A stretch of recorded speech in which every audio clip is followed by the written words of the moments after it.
Government is set to revoke all diplomatic passports still in the hands of appointees of the erstwhile John Mahama administration. The revocation will also affect former members of parliament, though former notification was issued early this year for a return of the diplomatic passport. Joy News is learning many of former appointees in the John Mahama-led administration were still holding on to some of them. Foreign Affairs Minister Shali Ayoko says those still holding on to the passport risk being embarrassed if they fail to return them. My colleague Evans Mensah caught up with her in London as she launched the Ghana 60th anniversary celebrations there and asked about the latest in the investigations launched in the wake of the MP's visa fraud scandal. We've given ourselves some time in terms of, I would only want to talk about those who hold diplomatic passports and whose term of office has expired, and therefore there's a need for them to handing their passports. So we've given them a bit. We have you given them a deadline. Have they met it? We have a good number of them have met it. There are a few who have not. We've signaled them that very soon they'll be put on a stop list if they do not return it. So this is where we are at the moment. But for the MPs, they are entitled to use their diplomatic passports. And then when we went into the matter as well, a couple of them did not obtain visas for the people who flouted the laws of the UK. They probably guaranteed, but it was based on the strength of the applicants themselves and not based on the MPs using their diplomatic passport. So that's where we are at the moment. Some have decided that they would seek redress in the law courts and so on and so forth. But like I said from the very beginning, this particular matter is a matter that lies in the bosom of Parliament and not the Foreign Ministry. As and when we were only copied on the letter, so as and when it becomes necessary for us to be part of this conversation, we will wade in. But for now, it is a parliamentary matter. For those of past government who still have a diplomatic passport, the message to them is bring them in. Bring them in. The deadline is passed, and it might not be very good for such a person who should have handed in the passport and who decides not to, but to travel with it, to be stopped at the airport. That's going to happen very soon. It will happen. It will happen because that's the next step. And I don't want any colleagues, just because they are former members of the past government, to go through such an ordeal. Meanwhile, the minister has been explaining government's new policy intended to encourage Ghanaians abroad to come home and support development. We are just at the end of a process of coming up with a policy, the diaspora engagement policy. The policy seeks to look at ways in which Ghana can attract our Ghanaians who are domiciled outside Ghana, who have achieved a lot in terms of having expertise in various areas. And we would like to see them come and help us build our country. We've reached the point where there's so many Ghanaians of international repute, Ghanaians who have excelled in the area of ICT, who are architects, who are, even when it comes to things like fashion designers, hairdressers, bakers, all kinds of areas of expertise. And we believe that these things that they have over the years, and that the knowledge and experience that they have acquired over the years outside, they can bring it to bear on our development. So we've developed a policy how to engage them, and if they're interested in coming to help, how we can do business together. The Health Ministry has ordered a suspension of the clause barring pregnant trainees from taking examinations at nurses training colleges across the country.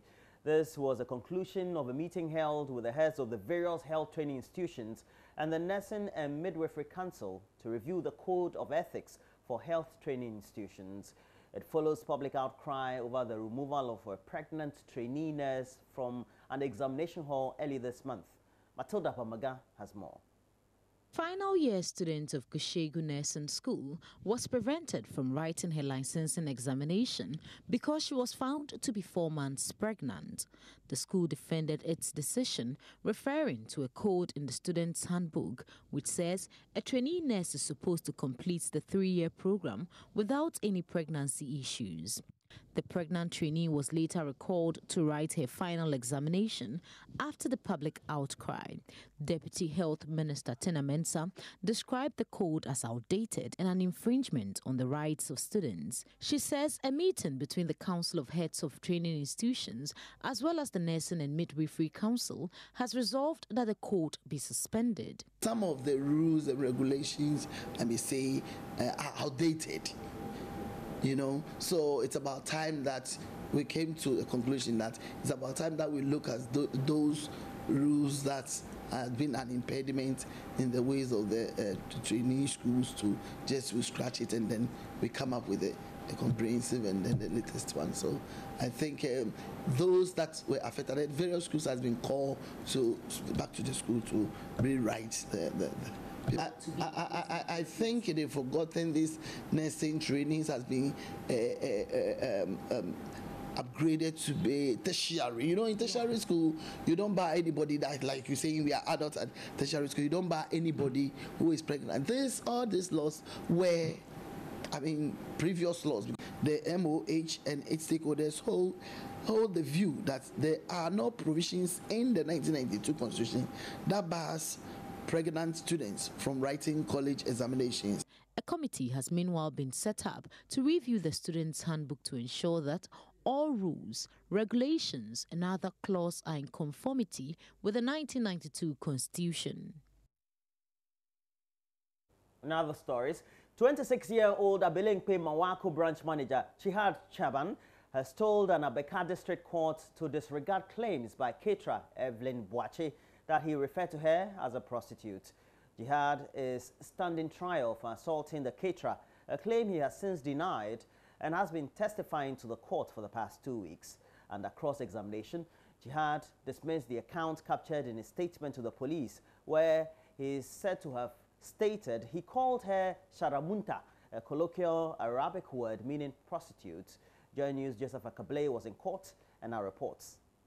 Examination of Jihad Chaban by Chief Inspector Hansenama on Wednesday focused largely on the use of the word Sharamunta. Now, this is a word that prosecution witness 1, Evelyn Boache, had told the court meant prostitute. She claimed Jihad Chaban uttered those words to her when he realized she was using the blender of the Morocco restaurant. Now, Jihad Chaban denied ever using that word in reference to the lady. He insisted he had no understanding of that particular statement. Chief Inspector Hansenama referred him to the police caution statement taken from him upon his arrest. He still told the court he never uttered those words. Asked whether he had an understanding of what prostitute is in Arabic, he denied having such understanding. He was also asked about the relationship between himself and the workers at the company, especially in circumstances where they complain about their health status. He told the court the often procedure is that they allow such persons to be sent to the hospital, not directly by him. Chief Inspector Hansenama paused with his cross-examination, expecting to continue at the next agenda date. Hearing continues on May 31st as cross-examination is expected to progress. Reporting for Joy News, Joseph Akable, Abeka District Court. 20-year-old Memunatu Bakuriu can now go to school without having to work at a fufu choba to finance her education. Joy News aired the story of the 20-year-old Memunatu Bakuriu, who is a student of the Brifo Senior High School, but had to pound fufu to see herself through school. Well, thanks to the benevolence of a Ghanaian based in the United Kingdom, Beverly Addison, Memunatu has full funding now for her education. Upper West Regional Correspondent Rafik Salam has more.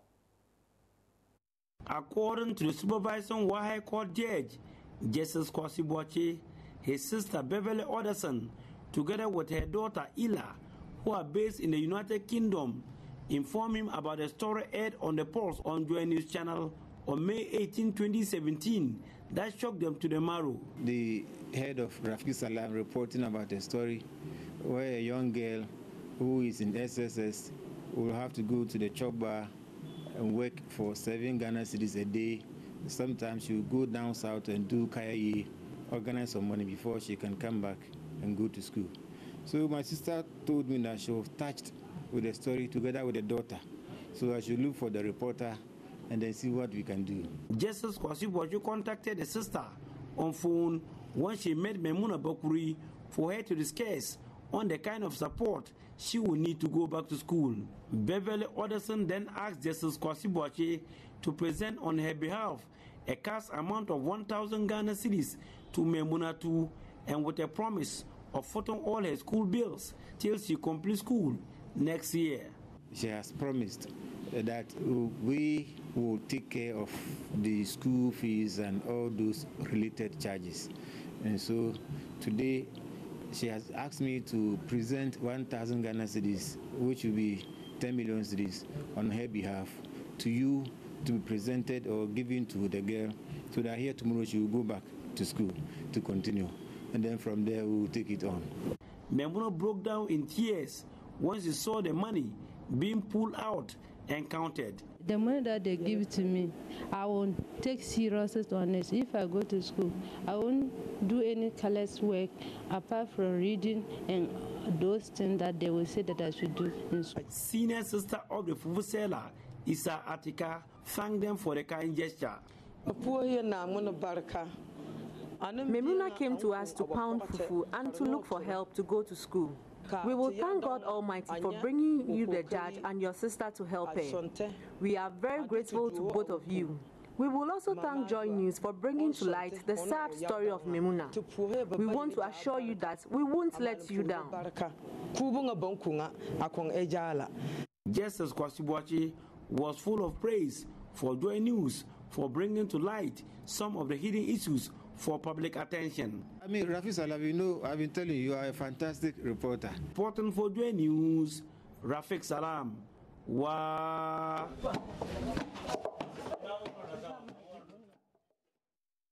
Well, I guess we'll have to do good for somebody just around us. And that'll be it for the wrap-up of the latest morning news updates we have. We have a lot more review of the newspapers. We have a couple, I think about 2 or 3 of the newspapers. We all know it's a holiday for all of us. And then we'll do a look at the various online portals. And I know that on the BBC as well as the sports pages, we're going to see the issue of Manchester United winning the Europa League, but more importantly for the team qualifying for the next season of the Champions League in Europe. We'll see how that goes.